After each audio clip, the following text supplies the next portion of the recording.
3, 2, 1, and yeah, apparently we are live on YouTube now. Beautiful. Two Kyle Livingstons. Kyle Livingstons. Yeah, first time I've met you, and you are involved in scaling, right? So you take businesses. You're just saying if you want to explain to everybody what you do, so I don't have to break it down again. Yeah, you did a good job than I did. Absolutely, man. So I help businesses that are doing $300,000 or more hit the $1 million a year mark and beyond. So the first goal is to get to $1 million, and then the second goal is to take it wherever they want to go. So yeah. So what kind of businesses do you get involved with? Typically, right now, I focus mainly on like brick and mortar businesses, traditional business models. Kind of stay away from the online businesses and things like that. It's just so inundated with options and different variables that it's difficult to scale, right? So I found it. You think online way to scale is simplicity, right? Yeah, but you think online businesses are difficult to scale? I figured they'd have been easier to scale. No, they can be. The difficulty becomes in the different variables of each business. So typically, when you deal with someone in an online business, their businesses are so radically different from one client to the next client to the next that I end up having to recreate everything for that particular business, if that makes sense. Yeah. So we've got 3 people on here, all good and all goods here. She's one of our followers here, but she's pretty awesome. Yeah, that's nice that we got a few people popping on. So this is Kyle Livingston. I'm Kyle Livingston. How did we originally meet? I know it was on Facebook, wasn't it? How did you end up adding me? How did that discussion start again? I don't fully remember. So I went on a crazy hunt for KyleLivingston.com and I found you owned it. Yes. And that was how I reached out to you initially. And I think we just got into a conversation about domains and similar names and same names, actually. It was so funny because buying domains is such a challenge. Man, I got pretty lucky with that domain, but it still cost me a few grand. Trying to buy domain names is crazy. I don't know. Maybe I'll consider selling it to you at some point here because I still own KyleLivingston.ca. So I've been debating whether I'm willing to part with the .com. But yeah, so most of the people here, like I was telling you, are mainly dealing with stock market investing and things like that. But today we're switching off and we're going into a bit of a different gear. We're mainly talking about scaling businesses. So this Kyle lives down in Florida, and he takes businesses, because we just got some people on here now for you new people in here, from 300,000 to $1 million into scale. But I think it was also interesting what you used to do. Yeah. Do you want to explain that a little bit to these guys as well? Yeah. So before I got into helping other businesses scale, I actually owned a B2B company myself. And what we did was we would go in and build and maintain cell phone towers for like AT&T, Verizon, all the big, cell phone company names. And I have taken 3 different businesses from basically inception to a multi-million-dollar a year business. And then 2 of those. And then the third one just didn't go well for me at all. And I learned a lot of lessons through that. And when I started into this business, a lot of those lessons that I learned from just being in business are still the same in this business, regardless of what industry you're in. Because one thing I've learned is like business is business, regardless of what you're doing or what you're businessing. You know what I mean? So it doesn't matter if your business is stock trading, or if your business is, real estate rentals, or if your business is business growth or marketing. It doesn't matter. Like business at the end of the day, fundamentally is business. And so a lot of mistakes that I made in my last company, like we had 32 people on payroll at any given time. That 1 year we hired and fired like 63 or 64 people. And it was just, it was a fiasco, man. It was an absolute fiasco. And so for me, sorry, cat wanted out. So for me, it was like, okay, so my last year in business, I'll just be transparent.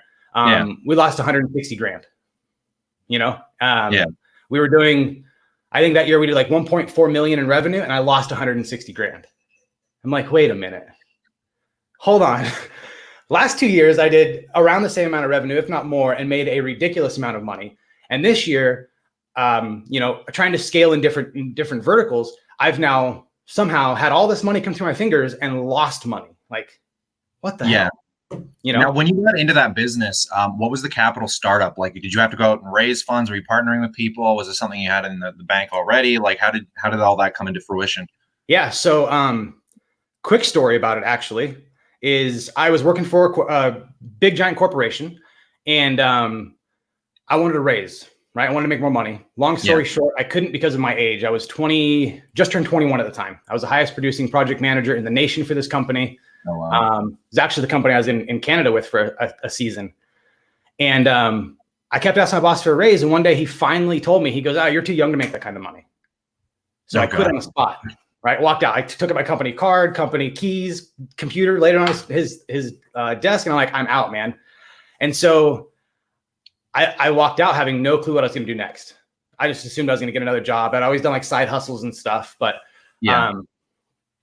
to fill the gap, I actually found a guy that needed like a small communications tower that worked for some like not government, but like some like weird side company that I would have never done business with in the past, but he was willing to do business with me. He's like, "Hey, I need this like 20-foot tower built out in the middle of the desert. Can you do it?"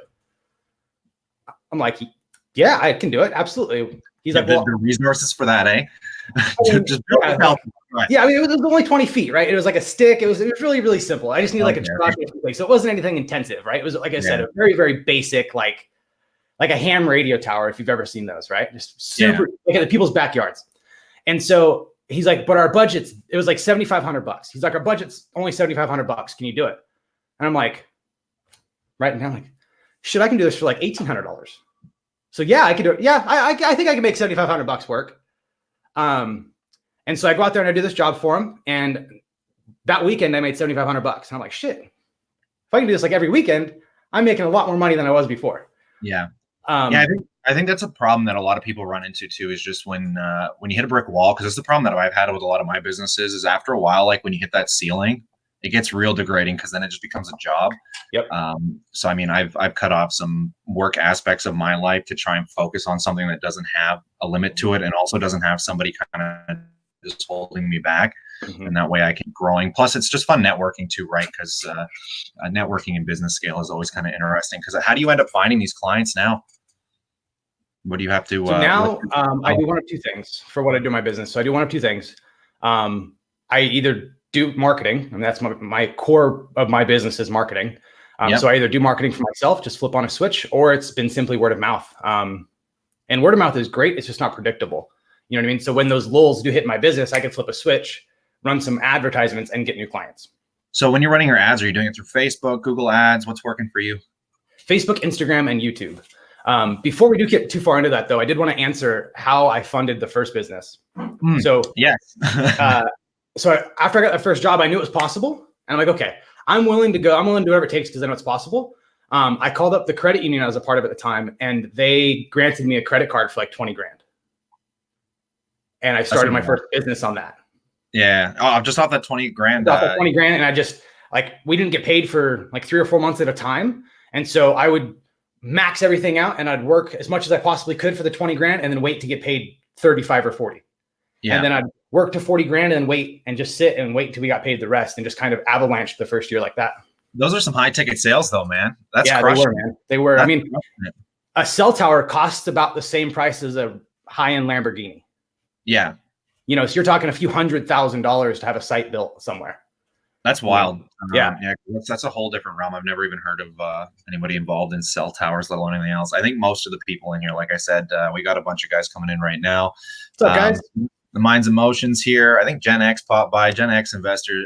You should check this guy out. This guy has been slowly revealing his stock portfolio, individual positions, and it looks like he's. I'm waiting still. I got to check out on some of his videos because he's gonna do a big thing one day where we're gonna see his entire portfolio. Hopefully, that's what I've been waiting for, anyways.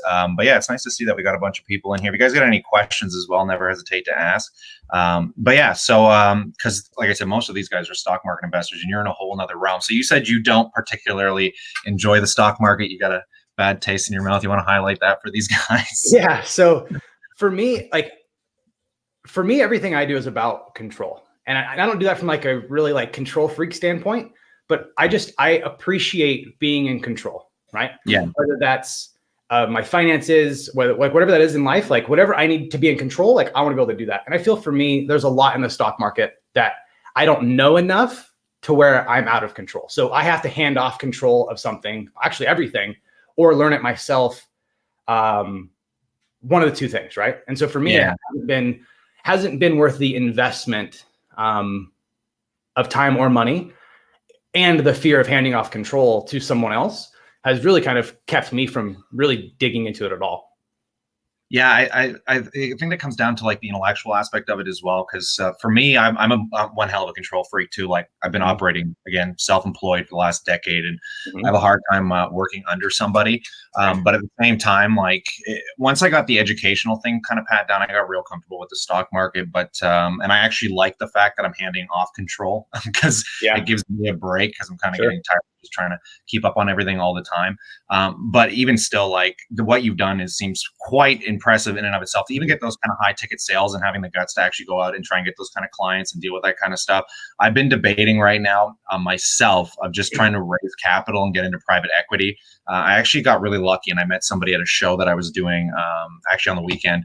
And this guy wants to just do a quick talk because he didn't understand online businesses too well. And I'm debating on whether I want to get into actually getting into the online business world and just kind of raise capital, do some private equity and just file with the Canadian security administrators because you actually don't need a license to go raise capital. Nice. And then start buying businesses. Because if you can raise about $250,000, like the stuff you can get involved online, the cash flows are insane. But I think I'm kind of sidestepping here because it's more my world.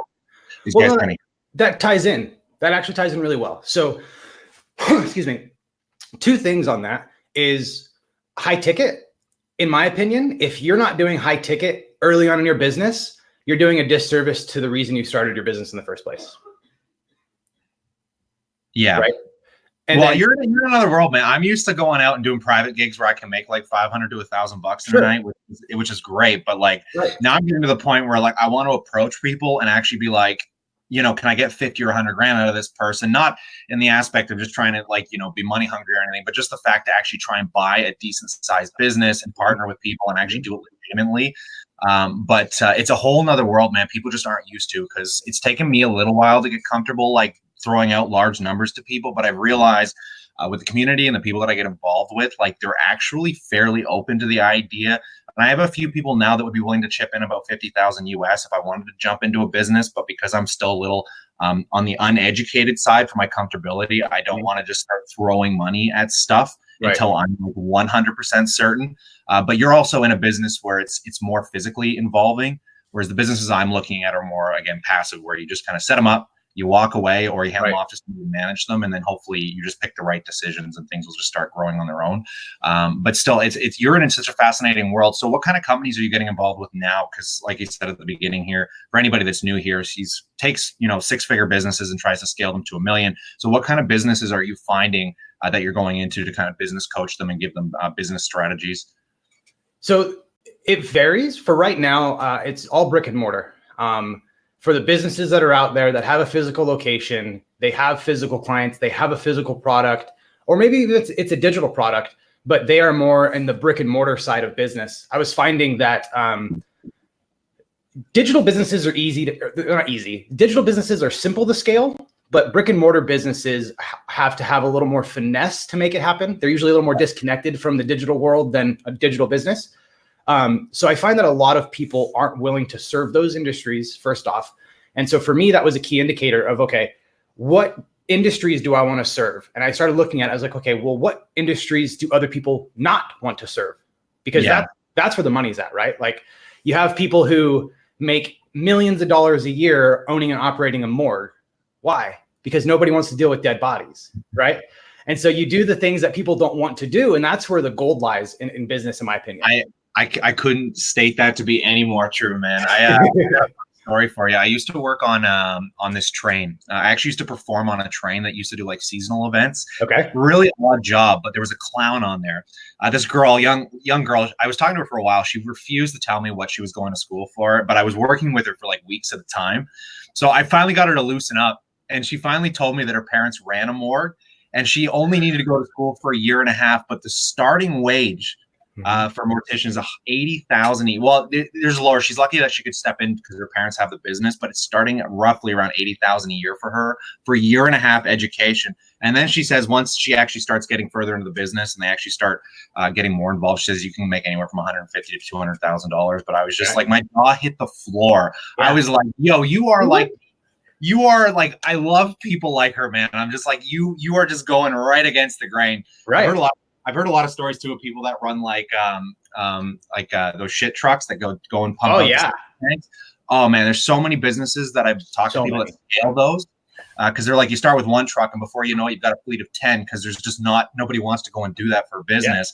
And then before you know it, you're running a multi-million-dollar business, right? But I think that's so true. Everyone's always pushing toward that's just the stuff that people understand really well. But that's also why I love the internet so much, man. Because like you said, most brick and mortar, even today, most brick and mortar don't have good websites. They have no comprehension of just how the online world works. And it's crazy to think, just especially with Amazon FBA and all that stuff, considering they're worth billions of dollars, and people just don't realize they're only worth billions because they're making people billions of dollars. People like you and me. It's not like, it's not, we're not talking about like, all the big companies and the Fortune 500 companies where we're talking about little people that are like, walking dogs or doing whatever, and they're just selling little products. But I'm surprised you're not pushing. Well, I don't know what kind of businesses you're involved with, but every time I walk into somewhere now, I'm like, why aren't you doing this? Like, you should be doing this. Right. Go online, like start building a fan base or something, or just start, doing vlogs or whatever.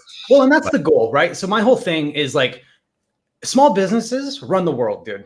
Like, to your point on Amazon, I think it's like 65%.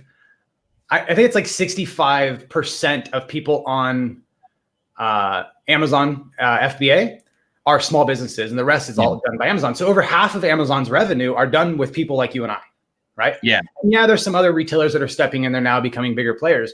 But like, small businesses run the world, right? So if I can find a way to make small businesses better, that's kind of my way of like leaving the impact on the world, right? And I think, and this is totally just an opinion, but I think over the next 15 or 20 years, a lot of these brick and mortar businesses we see are going to transition completely online. We're going to, rents are going to be too expensive for these people. The competition online is going to be too difficult. And a lot of these brick and mortar businesses we see are going to go out of business if they stay brick and mortar. But if I can help them take it and start transitioning now online and building an online presence and building. So is that you are doing that? So your basic pitch to them is you're trying to get to the online marketing aspect of it for them, and probably start running like Facebook, Google Ads, like you were saying, and Facebook, Instagram, YouTube is where I focus on. And do you watch a lot of other YouTubers at all? Or sorry, I didn't mean to cut you off. No, you're good, man. You're good. I do. It depends. I use YouTube very strategically. Like if I want to learn something, is the only reason I go to YouTube. Or if I want to watch like some stupid Gordon Ramsay clip because I'm a Gordon fan. But for the most part, if I'm very intent based when I go to YouTube. Yeah. So because there's a bunch of guys that I watch, like Graham Stephan. He talks a little bit about some of this stuff too. But there's a bunch of different guys that I watch that deal with some of the similar stuff that we're talking about right now. But yeah, I'm trying to think of some interesting stuff, because this is the first time me and him have actually started talking here. I literally I sent him last week. I'm like, it'll be fun. I watched some of your YouTube stuff or your Facebook posts, and I was like, this guy's in a whole other world. I don't think you realize the rarity of some of the stuff that you're doing, because man, you're talking about stuff that I think is so obscure to people, like walking into businesses that make six figures and then convincing them to let you help scale them, and just getting involved in any of that aspect is probably pretty unusual to most of the people here. Because again, a lot of the people, especially on my YouTube channel, I believe, work regular jobs, and they're trying again to use the stock market or some other form of just building income. But like the online stuff, though, man, I think is where the end game is going to be for most of everything at this point. I love the stock market. The rate of returns are great, but at the same time, like, you still need to, unless you have millions of dollars, you have to find a way to get involved. And especially with people like Grant Cardone. I don't know if you know Grant Cardone. There's just a bunch of YouTubers, those guys, and they're all about like, doing those high ticket sales, building scale, finding a way to just generate that income. But I live out in a world, man, where there's not a lot of money. Like where I live in like Ontario specifically, because I always tell people nobody knows Ontario or Canada that well unless you say Toronto. I was joking with my buddy about it, because they're like, anytime someone's from Ontario, they're not from Ontario, they're from Toronto. Because I'm in a little town of about like 3,000 people, man. I grew up around like drugs are really bad in this area. And it just took me so long to get out of that mindset. I was lucky I had a few good people around me that they weren't really wealthy, but they could really push me into the direction of like, look, like you need to go where the money is. And then like once I started getting into performing and you start entertaining, like I was just doing a job on the weekend for it was a law injury firm. I think it was Lee and Associates, and they were doing it at like one of the most high-end steakhouses in Toronto. I don't post too much about that stuff anymore on Facebook, because I kind of just enjoy doing my job without publicizing it. But yeah, when you get, if you can just find a way to get into those networks, like it's crazy what you can have access to. But like I said, the problem is most people just they don't realize that they're capable of doing that, especially if you grew up around people that I grew up with. Because even still, I have friends out here, man, that they just sit around, they just want to smoke pot, play video games, and they don't have a clue, and they just don't want to have a clue. So it's kind of a shame that way. But at the same time, there, man. Like I grew up in the third most dangerous city in California. We were poor. Like when I mean poor, dude, we were taking baths that we heated up on the stove that we got from the pool. Like broke poor, dude. Very, very poor city, very, very dangerous, drug-ridden city, very similar to you, man. And I graduated high school in 2008, right? So I graduated high school with a smartphone all of a sudden in my pocket. And so for me, it became this wealth of knowledge, right? I now have this wealth of knowledge available to me at any given moment. Yeah. And so there may not be money immediately around you, but I guarantee you in your city of 3,000, there's probably at least 2 or 3 millionaires. Yeah, no, we actually have somebody here that's probably worth over $1 billion, but they're just not people that once I got to know them, I realized that just because people have money too, it doesn't mean they know what they're doing. And you also realize like some people inherit their way into this. Because I met a guy, I don't want to get myself in trouble, so I'm not going to say too much about it. But I met a guy that was easily worth probably close to $1 billion. He was running a really large company, but I never realized that he inherited it. And he wasn't even running it. But he came into our town and, he's spending all this money and doing all this stuff. And he seems like a great dude. But once I got to understand the guy's fundamentals, I realized this guy actually has no idea.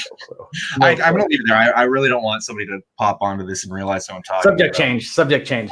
Yeah. But I think go ahead. Sorry, it's a big problem, dude. Because I used to look up to certain people like Kevin O'Leary, like people that have money, but you realize a lot of the time they make a lot of mistakes. Yeah. It took me a while to realize that because you start emulating people, and that's how you end up starting. But then after a while, you realize some of these people really have no idea what they're talking about. Don't get me wrong, Kevin O'Leary is a great guy, but if you watch him long enough, you'll realize he says stuff that doesn't always work the way he says it does. Yeah, which we all do, right? At the end of the day, I think the biggest thing I had to get over was that the guy, Kevin O'Leary or Damon John or Grant Cardone, for example, right? Like Grant Cardone's a big mentor of mine.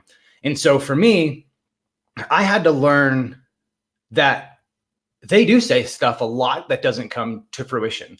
They say that this is going to happen and this happens, and that X doesn't actually equal Y all the time in their life like we see it does. Yeah. The difference that separates them from us or them from me at the time was that they've attempted at a higher level more times. Let me start that again. They have failed at a higher level more times than most people have even tried. Yeah, that's a good way of putting it, actually. That's a really good way of putting it. Because at that scale, man, losses and everything works on a whole nother level. Another level of investing that's still hard to comprehend for most people, man, because once you get into especially what you're doing or getting involved in the stock market or anything, you're starting to look at numbers in the billions. Yep. And that once you start getting used to looking at numbers in the billions, your whole perspective just shifts big time. MO, I'm sure you're aware of all the Juul and that whole fiasco and stuff. It's one big company that in this community, a lot of people have been focusing on. It's just the tobacco industry. But when you start looking at the number of losses and stuff, just because MO made a huge investment, I think it was a $1.8 billion investment in Kronos Group, which is that MJ company. But when you look at their paper loss on it right now, it's almost $800 million.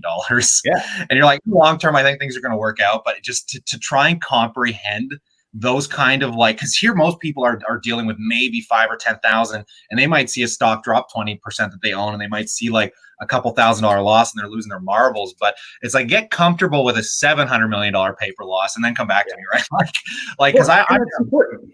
That's important, man, because two things. The best way to get comfortable with money is to be around a lot of money. Yeah, you have to be, man. That's just it, right? It's life changing when you get around people that have money. It'll honestly, it's the craziest shift ever. But the right people too, right? You don't want to hang out with those guys that are making a lot of money but spending it all while they're making it. Right. Those kind of people will bankrupt you into the ground because they want to live in a standard that they can't even equate themselves to because they think they make 6 figures, that they should be allowed to spend 6 figures, which there's nothing wrong with if that's the lifestyle you want. But that doesn't. At the end of the day, you hit a brick wall and you still have to pay your bills. So right. You have a broke expert versus a wealthy expert. And it depends what type of expert you want to be. Yeah, so you mainly invest in yourself, obviously, which is another big thing that I absolutely advocate toward, because I spent a lot of time in my beginning years just investing into just anything to do with what I was relating to. I actually even paid people. Like I went out and paid people that were in my industry to sit down with and just talk to them, which I think a lot of people hinder themselves on too, because people don't realize that just because somebody has money or somebody's successful doesn't mean that you're like beneath them. And usually, if you just reach out to them and you say, "Look, I'll throw you $500 or $1,000," which might sound like a lot, but the knowledge I gained from the people that I paid back in the day, which were like Las Vegas headliners, like some of the people I was learning from were like my idols, and I just couldn't believe that like just throwing them a bit of money, they would sit down with me for like a month once a week and just have a good couple hour discussion. Like that I still have lessons from those people that I'm still using today that absolutely changed my life. I like the Ty Lopez, right? Like knowledge. Right. It is. It's mentorship, right? Like, like I'm in my mentors right now, I wrote them a decent size check, 5-figure check, just to be around them. Right. Yeah. Just to be around them. And they're big on environment, right? Like I went through a season recently where my environment was just garbage, dude. Mine, like, and it weighed heavy on me. Like I kept hitting the ceiling. Like I couldn't get past this point. And I'm like, I need to make a change. I need to make a shift. Yeah. And so I wrote these guys a check and I said, hey, I need to just change my environment. I need you guys to pour into me a little bit. And within 14 days, I made my money back. Oh, really? You know what I mean? Yeah. So like, because of that, they were able to, because of the ceiling that I removed from my environment, I was able to operate in another environment. And they'll tell me all the time, like their mentor, they pay their mentor $20,000 a month just to have access. He doesn't even need, just to be able to be like, hey, can you help me out here? If they don't need him that month, they don't call him, they don't use it. And they just pay him 20 grand a month, every month. Yeah, I think there's a really good channel that touches base on a lot of this stuff. You ever heard about Valuetainment? He's a big insurance guy. I actually just watched Valuetainment. Yeah, I just watched some of his videos this morning. But the guy touches base on a lot of this stuff about. Isn't he right here in Tampa? I think so, actually. Yeah. He's a crazy intelligent dude, man. If anybody, I should share the link, but I'm not gonna, because my internet seems to be lagging out a bit here. I don't want to share the link down here. But if you guys have never heard of this channel, you got to check out Valuetainment. It's unreal because it actually relates to a lot of the stuff that you're talking about. The guy's owns like a multi-million-dollar insurance company. Oh yeah, Patrick Bet-David, right? Yeah. He's unbelievable, man. I don't think there's anybody on YouTube with like the finesse that guy has. Like Grant Cardone can be a little choppy sometimes because like, our egos can get in our way and stuff. But that guy I don't get how he can talk so smoothly from the heart, especially when it comes to that kind of business stuff, because he doesn't seem like he's got any ego behind him at all. I love that guy, man. He's definitely a life-changing dude. But yeah, I'm trying to think about what else I could talk about. One thing I wanted to touch on earlier. We talk about like investing and taking risks, and we're talking about a $17 million paper loss or a 20% market dip, whatever. I think at least what I've noticed. So I have two parts of my business. One, where I help businesses grow, right, and scale to where $1 million and beyond.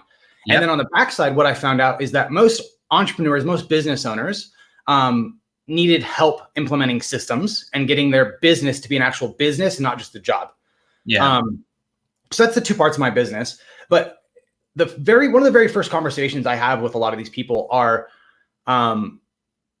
like understanding your personal thresholds when it comes to investing in anything, whether it's investing in finances, stock market, business, anything, investing in relationships, investing in mindset, whatever that is, time, money, any resource that you're going to invest. Understand what the worst case scenario is. So I'll sit down with some of these business owners and I'll say, hey, if we do this, you're telling me that you have 10 months of reserves to get this business past that million mark or wherever it is that they're trying to go. Yeah. If this were to not work, what is your worst case scenario? And I make them pull out a notebook. And this is one of the very first exercises we do. And I say, what is the worst case scenario possible? Is it living under a bridge, claiming bankruptcy, getting a divorce, losing your children, burning down your, like, what is the worst? And I'm serious. Like I walk them through all of it, And I've been pretty lucky because I actually learned that at a crazy young age. Because originally I wanted to be a pilot.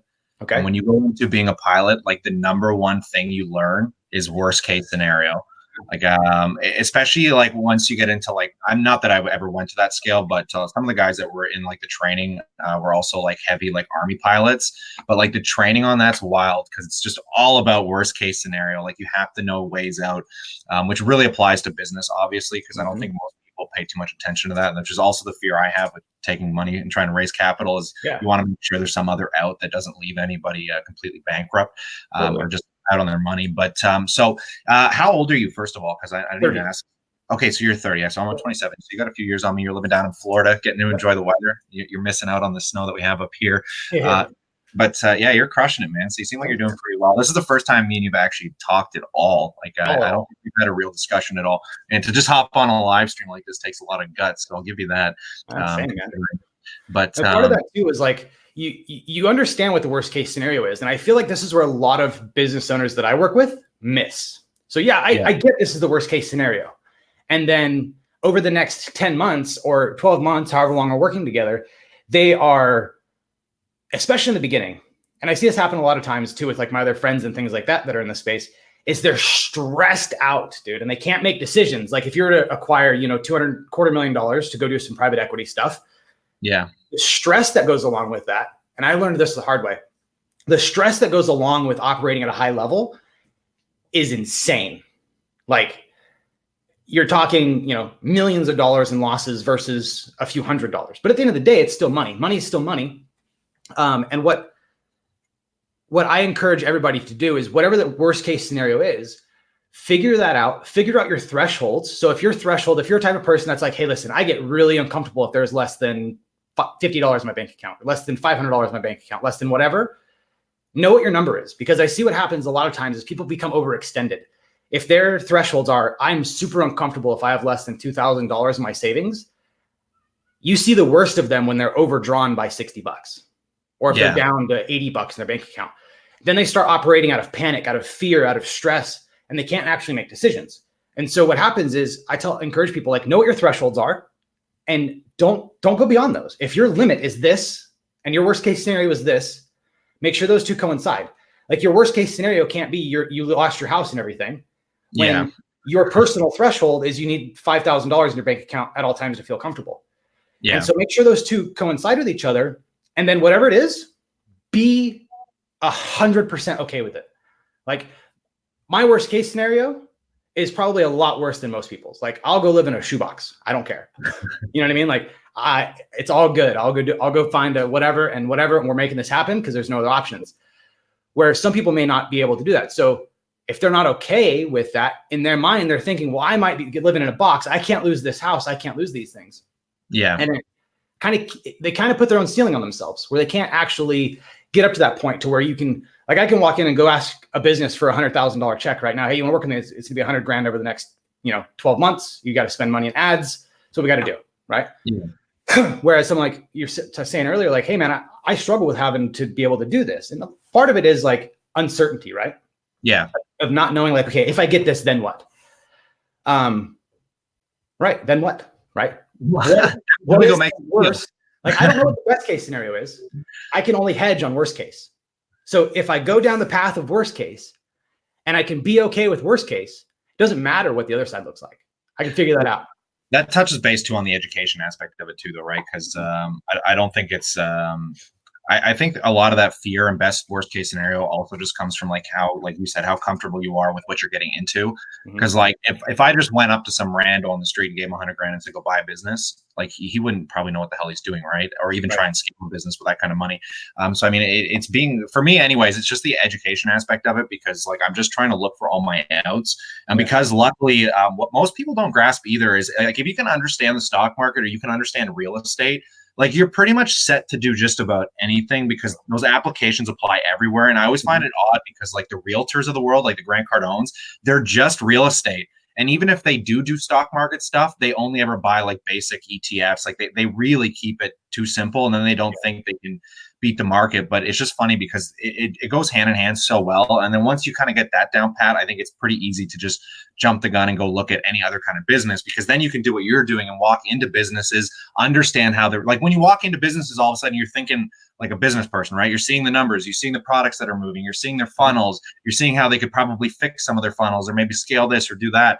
It's a whole different mind shift. But again, it's getting people to that point of education where they're comfortable taking that kind of risk and understanding what they're doing.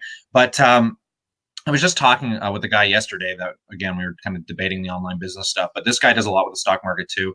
And he was kind of saying a lot of the similar stuff about just trying to get people to like grasp like how important some of this stuff is and just getting them into it in the first place. But it's almost impossible because you either have the drive for it or you don't. But if you don't, like, you're getting left behind because there's such a big divide between the rich and the poor right now, man. It's getting so bad. And if you don't have equity in something, or you don't have a business that you understand that you can scale, and you're getting stuck at that cap rate of whatever your wage is, if it's 20, 40, 50 an hour, and you're not like contributing to a 401k or an RSP, and you're not doing anything, like, you're getting left behind. Even if you're making good money, you're still getting left behind. But it's crazy to me, like, how people just, they don't care about any of this. And it hinders their life so much. And you kind of, I think it was Valuetainment that I was watching this morning. So I can't get it out of my head, because the guy was just going about how you're trying to convince people. He's like, I'm always going out trying to convince my friends, like, you're an idiot if you're not doing this. Like, I'll help you. Just do this. And you spend so much time trying to grind it into them, and they just don't give a crap. And then after a while, you burn yourself out, and you just realize it's your own fault for wasting your time on those people. And like, you can lead a horse to water, but you can't make it drink, right? So don't waste your time. Yeah. It took me so long. You can't help people who don't want to be helped. Yeah. You can't help people that don't want to be helped. It's a brutal lesson though, man. Cause like, again, for where I grew up, most people just don't get this stuff. So like, I've done everything I could to try and help them. I've offered to invest their money for them, but like, it's just because they see what I do and they see what I'm attaining. Mm-hmm. And then all of a sudden, like, I'm glad that I've been able to separate this, because like it's really easy to ruin relationships through this stuff. And like, I'm lucky that I haven't ruined some of my friendships, because I could really see it going down that route. But like, just listening to their perspective on like my wealth, and I'm not that rich or anything by any means, but at the same time, like, my buddy the other day was just like, he's like, oh man, if I had the kind of money you had, do you know how much time I could take off and this and that? And I'm like, and I'm just dying inside, because I'm like, you'll never have this kind of money. Right. You're like, that mindset. Yeah, if your mindset is, oh, I get to take all this time off with this money that I have, it's like that. That's not how you actually get this kind of money, right? No, not at all, man. Not at all. What I've seen. Nice. Yeah, I'm just throwing this up here. No, for sure. I'm looking at him. It's cool. This is awesome to be able to do this. This is great. What I've seen for the most part, two things now. So when I go into a business and I have a conversation with them, or even if they're inbound and they come to me, I get a check on their mindset right away. Like, if you want to work with me, you have to apply to work with me. And I send you a pretty intensive questionnaire. Like, I'm asking some pretty serious questions about your business before we ever have a conversation. How much money are you making? What are you doing? What's your revenues? Like, I'm in your business before we ever talk. And so the things that I see hold back people the most is their mindset. And this is why I switched. I used to work with everybody and anyone that needed help.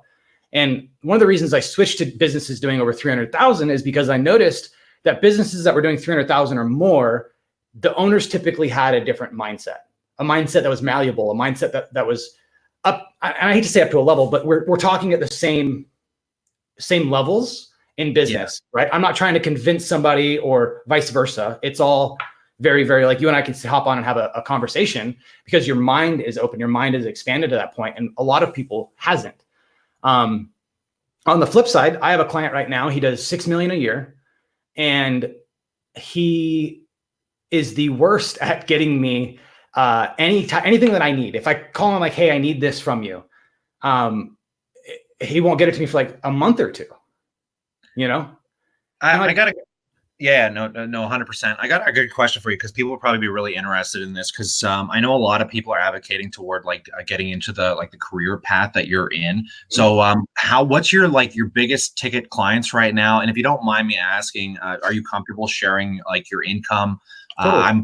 We're pretty open. Like, I just posted a video actually before I went live here, just on my, because was lucky enough to make about $7,000 the last month in just passive income. Most of it came from the stock market along with my working income. Yeah. But I think it'd be really fascinating to let these people know exactly like if they want to go down this career path, which is super advocated toward. Like again, Ty Lopez, all these guys push toward it. So what kind of income do you bring off doing this? So on average right now, my personal income is between 18 and 22 a month. Yeah. So you're crushing it, man. You're crushing it. I'm doing all right, man. Like that's my goal for the end of next year is 80 a month. Yeah. Personal income, right? And it's just this is just strictly off you going out, finding these clients and helping them scale their numbers and then just taking your commission off of it, or you basically whatever you're charging them to do. So now what do you usually charge somebody to do this? Or is it variable depending on the client? It somewhat varies. And again, my personal income versus business income are two different things, right? So that's my personal income, but there's also about 50% more of that just gets fed back into my business, right? Every month. Yeah. A lot of people don't separate that, especially when they're transitioning from, being an employee to being a business owner. People think all the money they get in their business is what they get to keep. And that's a big misnomer, right? Honestly, the best lesson that I've learned recently, and it sucks, man, that I wish there was people out there that made this a lot easier to understand, because like I paid way too much taxes last year, and it's crazy how you have to get into the situation before you're willing to educate yourself on how to deal with it. But being a business owner, I'm sure works similar in the States, where you want to keep most of your money in your business and then pay yourself as an employee, because if you just pay yourself your living expenses, your tax rate is like half as much, and the corporate tax rate is like 50% less than personal tax rate. So, I mean, I wish I knew that a little while ago, because I can just, not that my revenues are high enough to worry too much about it right now, but I mean, if I really want to cut down, and instead of spending all these expenses, I could just put it into a corporation and not touch the money, or even invest it in the corporation and let it grow and pay like nominal tax rates. But at the same time, it's an interesting field, man. You're doing unbelievably well to be bringing that kind of revenue. Now, do you have any plans on actually selling this as a business, or do you plan on doing this long term? I haven't put a whole lot of thought into selling it, simply because so a business isn't a business without systems. Like the only reason I'm able to do this is because I have systems in place to help me scale. Right. And so if I have enough, it hasn't crossed my mind to sell. Like I don't have a sell plan here, which was weird for me. This actually kind of started out not necessity for me, but when I closed down my last company, I needed to find something different. And I kind of ended up here. And to be honest with you, I didn't run it like a business for the first 2.5 years of doing it. And that harmed me more than anything I've ever done, right? Like I ran my business like a business, but I ran this like I was some self-employed hobbit in my mom's basement or something. You know what I mean? Because I'm on the computer. Join my life, bro. And so I had to shift. Okay, well, I'm a business, but that doesn't mean I am the business, right? So I needed to create a business, and then I needed to fit within my business walls. And I think for me, man, is the biggest takeaway is as soon as you decide you want to do something for yourself, you are in business, and your revenues are never too low to consider yourself a business. Like I don't know how it is in Canada, but in the States, if you want to be a business, guess what you have to guess what hoops you have to jump through just to be a business. You're gonna have to tell me. I'll tell you what it's like in Canada, but I want to hear what it's like in the States first. I'm a business. Oh, that you don't have to. Do you have to go through the corporation or anything? No. You should, right? There's some shoulds. Like if you're going to be doing, more than $100,000 a year, like any significant amount of money, for sure, set it up in a corporation. But if you want to get the tax write-offs as a business up to a certain point, I'm a business, and you can be a sole proprietor, is what they call it. And, right, it's the same thing over there. And so, as a sole proprietor, you can write off a ton that people don't even know about. Like if you have a job and you don't have a business, you're leaving like 25% of your income on the table every year. Oh no, for sure. Like that's how I mainly avoided most taxes, by using everything as a write-off. Luckily, like 90% of my living is a write-off. The internet, phone bill, like traveling most of the time, even if I'm going to my girlfriend's, it's usually on the way to work, write most of that off. But the problem I don't think most people realize too is, which is what took a big learning curve, is it's not, I don't know about it, depending on the business you're getting into. I don't know what your back end is like for insurance and stuff like that. But for the field that I'm in, there's such a big learning curve to just jumping into doing your own business, because it's easy to just start something. But once you actually start scaling it, you got to realize like there's insurance, like I have I have to get performers insurance, and it's kind of hilarious, like the little ins and outs that you learn as you go. But like my insurance for my stage shows, if you come on stage and say I'm juggling swords, right, and I drop one of those swords and it clocks you in the head and you're on stage, I'm 100% liable and I can lose everything. But if you're sitting in your seat and I juggle that thing and it lands on your head, I'm covered. So long as you don't come on stage. Like, and same with all the other aspects of it are really rich. And most people don't realize that if you're playing music at a job and you're getting paid and you have like, you know, top 40 music in the background, you're actually required to get a license to utilize that music, or you can get a $4,000 fine. I just did a show at a big theater and they were going on to me about how, like, it's called SOCAN. And they wanted to backdate the years that this theater didn't pay for that SOCAN fee. And they wanted to charge them like $600,000 that they had to fight. But there's all these little ins and outs that, like, it's depending on the business, right? Like, I'm just talking for my own business. But like every single business has these stupid little things that like people need to, I don't know. It's the big learning curve, right? Because I like to say it's just as easy to go out and start a business. And it is. You can just go out and start testing things out and trying it. But you really need to start digging. It's good to find a good accountant. And if you need one, like most lawyers can do advising for like $400. Yep. But I think it's probably the most smart thing to do before you start anything is find a mentor, or again, find a lawyer, an accountant, and start asking them about the minor details, because like you don't want to get dinged with that out of nowhere.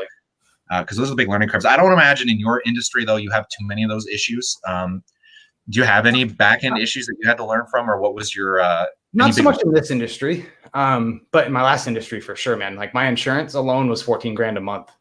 Oh my God. Like, so there were a lot of things like that. But when I started, I was just, I'm a business and I'm going to do this. And I had to kind of, as I went through it, like you've heard the expression, like you jump off the cliff and build the plane on the way down.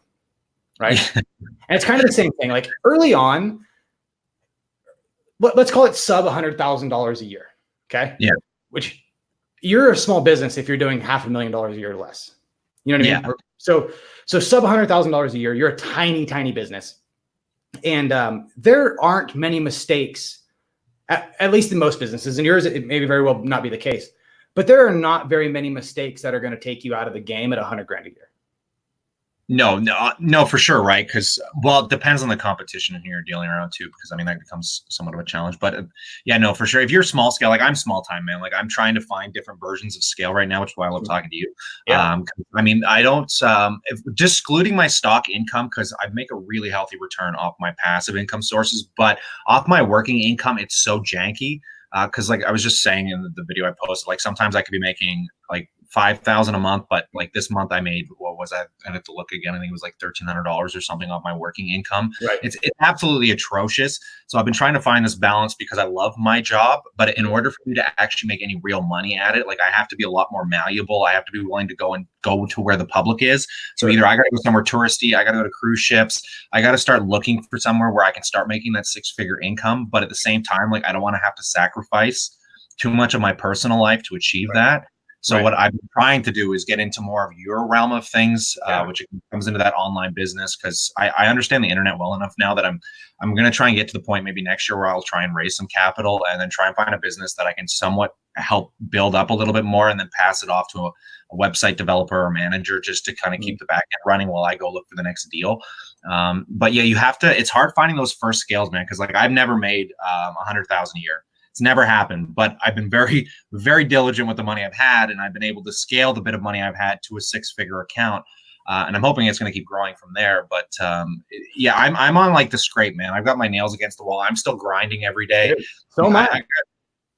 I got no comfortability behind me. That's why I laugh at my friends when they're like, "Oh, you could take such a long break," and I'm like, "Bro, I'm broke. Like, if you think 100 grand is a lot of money, like you are in a I get it. I don't want to like batter anybody either. I get like some people don't make a lot of money and they're not educated in this aspect of life. But when you get into the game, man, you got to realize like 100 grand, like unless you're bringing in $1 million a year, like you said, like it's chump change, right? Like and it's hard to get people to give a shit. That's why it's finding those mentors that are actually going to listen to you. Yeah. Like if you can find a guy that's making $1 million a year, and he's willing to sit down and talk with you, you need to shut up and listen, right? Like my perspective, my mentors do 1.4 a month. Yeah, so I mean, that's unreal, and that's all just off doing like the Ty Lopez kind of thing, right? Like going out and trying to do the online marketing and. Yeah, so what they do is they're just a consultancy. So they just consult and coach people like me on how to get to where they're at, right? Because like the best way to go on a hike is to go on somebody who's gone down that trail before, right? Yeah. That way they know when you get to these weird spots that says on the map, it's like Chinese, right? Or at least that's how it comes off to you. And they're like, no, you just need to go left here. And we go left and we end up at the next destination. And so what I've noticed in businesses is the same thing. Like I call these guys stud finders. So I can be the stud finder where I'm just banging my head up against the wall, punching holes in the drywall until I hit a stud. Well, you're making a damn mess and you're hurting yourself, right? Yeah. And so if somebody knows where the studs are and they can show you and you can hang your picture, you eliminated the mess and the headache. And so mentorship is kind of the same thing. If I can have a mentor who's gone down this path, who's built this wall, who's done these things, show me exactly how they did it, then like if I wanted to scale to 2 million a month, they're not my guys because they haven't gone there yet. But my goal is 1 million a month. So when I get to 1 million a month, they know how to get there because they've already been there. They're currently operating at that level on their way to 2 million. And so just finding somebody, man, emulation is the fastest way to success I've ever experienced. And what frightens most people away from that is it costs money to emulate people. Like we were talking about earlier, if I wanted to go up and just say, hey man, I'll give you $1,000 to pick your brain over coffee for 10 hours or 2 hours. I mean, a lot of people, regardless of where they're at in life, would probably say yes, because they know you're committed. What I've noticed a lot of times is that a lot of mentors and a lot of business owners, a lot of these people won't give people the time of day because they're not serious. And really the only way to be serious is to pull out your wallet and pay somebody. Like, how do I know you're serious? Well, pay me. Let me know. There's a story of a mentor of mine. I'll share this really quickly. He was a wrestler in college, and his coach came to him and he said, hey, listen, I have all these tapes of wrestling practices and coaching and teaching. And he hands him the tapes. And the guy's sitting there like, okay. And he goes, let me see your wallet. So this guy pulls out his wallet and hands it to his coach. And his coach reaches into his wallet and pulls out all the cash and hands him back his wallet. He goes, what the hell, man? Why'd you do that? He goes, now I know you'll actually watch them because you paid me for them. Yeah, that's you really have to kind of do that aspect of it. It was kind of funny because it's what I was talking to this guy yesterday about at my job, because he's just like, because I'm like, when I buy stocks, if I'm interested enough in it, I'll dump a little bit of money in it at first because then it forces you to learn about it. Because to just sit there and try and care about it, it's a joke until you got some skin in the game, right? Right. Yeah, no, this has been a really interesting topic. I don't know if we can finish up on anything, and then I want to talk to you a little bit more off the chat. And like I said, maybe we'll try and include something in my stock market course, but excuse me. But yeah, no, so your field, crushing it, making 18, 20K a month. Thanks, man. I got to applaud that because that's a rarity, man. And it's nice hearing these kind of stories because I don't hear enough of these stories. So it's always nice getting. You need to change your environment, bro. I talk to hundreds of people a day that are like, dude, you're only doing 20K a month. Step your game up. Yeah, I seriously need to step my game up. But I know the realm that you're in is where I'm trying to slowly migrate myself to. But it's just weird because like I've spent my whole life being a performer and I still want to do that as my main job because I thoroughly enjoy it. But I'm trying to find a way that I can actually just get on a plane, leave somewhere, and not have to worry about the income aspect of it. And I also don't want to chase performances just because I need the money. Yeah. But it's just a whole nother world, man. I've been fairly fortunate in my career because trying to become an entertainer in the first place is damn near impossible. And it's crazy, especially in magic. Magic is way harder than people think, but I had a lot of drive when I was younger. So I got fairly lucky that I had enough balls to just go out and do anything anywhere. And I just entertain on the streets.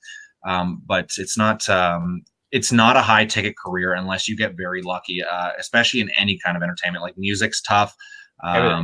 Other than, I guess, if you're good with YouTube, I know a few guys that have done well on YouTube, but when you look at the perspective of the amount of people that try to and then succeed and fail, it's such a minute thing. But in your industry, I think you're in one of the fastest growing industries right now, man. I think the online stuff is just unbelievable. Even when I went out, when my girlfriend was helping me promote a show that I was doing in the city, we were going to all these businesses, and while we were going to these businesses to try and get sponsors and start trying to find ways to promote, like just going onto their websites, like it's crazy how nobody, like even in these really ritzy areas, like we're going to places where these businesses are easily doing $500,000, $1 million in revenue, but like when you go on their store, like online stores, like it's a joke. Yeah, like it looks like they're doing $100,000 a year.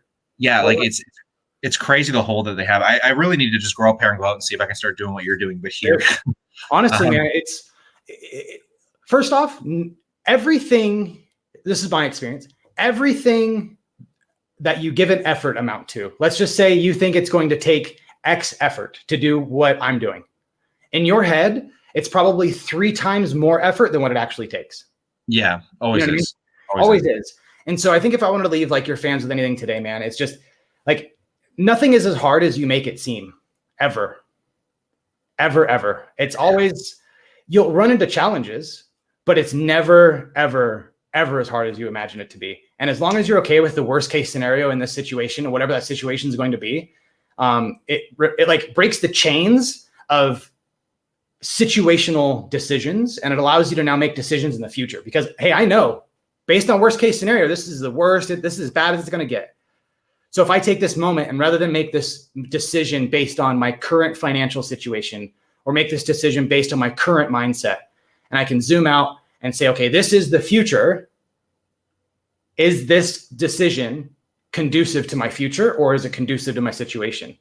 Once you separate those two, it's a big thing. And I'm sure you've been down the MacGyver route, as me and my old business partner used to call it. We used to be MacGyvers because like you'd always run into issues that you'd have to solve on the spot. Yeah. And when you're getting to deal with like audio tech on big jobs, like you're doing like these massive scaled audio for like, 4,000 or 5,000 people, or you're doing whatever, like you always find you run into a problem. That's the big, I think in my personal experience, which anybody that started a business, and I'm sure you found this on your own, that like it's being malleable to the point where when you get those curveballs, like you just don't quit and you're like, well, that's just how it went. Like you have to learn how to deal with that kind of stuff on the spot. That's where I think most of the stress comes from. But that's also when you realize that the difference between people that are good at their job and bad at their job. Because there's always, it's like being a lawyer, right? Like I don't know if you've ever watched like Suits or something. Like Are you kidding? There's so much shit that can just come out of the sidelines. Like everything looks like it's what's that, like that drawing of success is just a squirt, that really squiggly line that goes all over the place. That's true. Everything, even this YouTube channel, man, like when I started this YouTube channel, like the amount of things that I had to learn, especially when you start getting into Google ranking, like people think it's just these people online just throw it out like, oh, it's easy, just do this, this, and this. And it can be that easy, but if you want to scale like a website, like you need to start looking into like all this backend stuff that I'm just starting to utilize now, like Google Search Console. Like there's so many tools and things that you just don't realize that you have to utilize to actually get. And you don't know what they are until you're actually involved in the business. Like since I started dealing with online businesses, like this is the reason that instead of me just jumping into buying an online business, I wanted to start one that was successful first. Because if I can prove that I can do it from scratch, which a lot of people that I deal with are advocate against, because they'd rather you take over somebody that's already done all the hard work and then it's already producing an income. But I'd rather start from scratch, just grind at it for a year and actually get it somewhere and say, look, like I've done this, I've proven this worked. I've worked with partners, like I can prove I can work with people. Yeah. Because it is proving it. I think it's also kind of an ego thing where you're just trying to prove it to yourself as well. The next question for you was, are you doing it to prove it to them or doing it to prove it to you? Because then it comes down to mindset. Well, yeah, and it's comfortability for me too, right? Because I'm very nerve-wracked about a lot of things, and like I have to get super comfortable, like because you said like you're not comfortable with the stock market, and a lot of people aren't. But that's been a realm I've been playing in for 5 years, and I've had a lot of success. And obviously, the markets have done really well. So I mean, you could have almost thrown a dart at a board and actually made money at it. But I've done I do a crazy amount of due diligence on the stock market, and I'm lucky enough that I've actually got to perform at like the Toronto Stock Exchange. And when you start living in that realm and you get out of the little bubble of the world you live in, and you realize like you're talking to people that are trading millions of dollars and you're actually on the level with them, like you're saying, like just to be at somebody's level of education, because there's no money that can equate to that. And that's a hard thing for people to realize as well, right? Like if you can go into a situation after a while, like the money doesn't mean anything. It's just who has the most knowledge. And if you go in with the knowledge, they'll take you over anybody else. Even if a guy comes in with all this money, but you know what you're talking about better than they do, like you're going to get the job. And like that's the only reason that I've been so lucky that like people actually want to give me money and are willing to invest, because they're like, holy shit, like this guy knows a lot about like the stuff that he's doing. So I'm just trying to build up a little bit of a community of people that I know have money that are willing to do this. And then once I'm ready to pull the gun, I'm going to start trying to raise capital and see what I can't pull off. Because stock market investing is good, but most of the times you're making like, even on a good day, 15-20% rate of return. I don't day trade or anything like that. But I mean, the rate of return in what you're doing is absurd. Anything to do with online business, like your rate of return is what, maybe $500 to $1,000 to start the business. And then after that, like you get 1 or 2 clients and you've made 100% on your money already. And then it's just like you said, all of a sudden you're scaling to 18, 20,000, 100,000 a month. And it just gets a little ridiculous, right? Yeah, and I mean, a lot of that too depends. I know we're coming short on time, so I'll make it quick. But a lot of that too depends on how much market research you've done. For example, I launched a new vertical of my business from an educational standpoint last January out of basically necessity. I had this group of people that were asking me to do something for them, and I couldn't because of how much I'm charging, right? They just couldn't pay that much. But I could compile it into a course and sell this course for a third of what I'd charge them per month, right? And I just charged one time. And we literally did $90,000 in 63 days. Oh, wow. I put $0 into it. Like, good for you, man. That's awesome. So, like there's so many ways you can, let me put it to you this way, man. If you're looking at doing an online business, going into this new decade of 2020, where we just launched, Elon Musk just launched a friggin' space truck. You know what I mean? Like, there's so many ways to make so much money in the online space now and moving forward that if you don't take advantage of it, you're going to end up sitting at 2030 going, damn it, I missed it, right? Like right now, the online space is kind of like Manhattan in like 1840. And you're sitting in Manhattan and somebody's going, hey, listen, this is going to be the wealthiest or the highest priced real estate in the world, right? And I'm going to give it to you for cents on what it's going to be in 10 years, 20 years, 100 years. And so it's like that right now. If you guys are not in the online space, you have to find a way to get in, whether it's making like, I don't know, weaving baskets and selling them online, whatever it is, like find a way to get to the online space and then just adapt going down the road, because it's, man, we're sitting in a time right now where you talked about the gap of rich and poor, right? And you're going to see that gap just get bigger and bigger and bigger over the next decade. And you're going to find that the majority of people who are being successful and who are the rich are in the online space, and the poor are probably working for them. Yeah. There's nothing wrong working for them at all, but I think that the gap is going to continue to move, man. I think that's a great place to finish up on. So I'm going to catch up with you and we'll talk off the live stream. But this is awesome. Thanks so much, man, for coming on. Maybe we'll have to touch a little bit later from now and maybe see how things are going. But yeah, if anybody has any further questions as well, you guys can leave them in the comment section below and we can forward them along. But thanks so much for stopping by. Thanks for having me, man. So stay cool, stay awesome, everyone. I look forward to chatting to you real soon. See ya.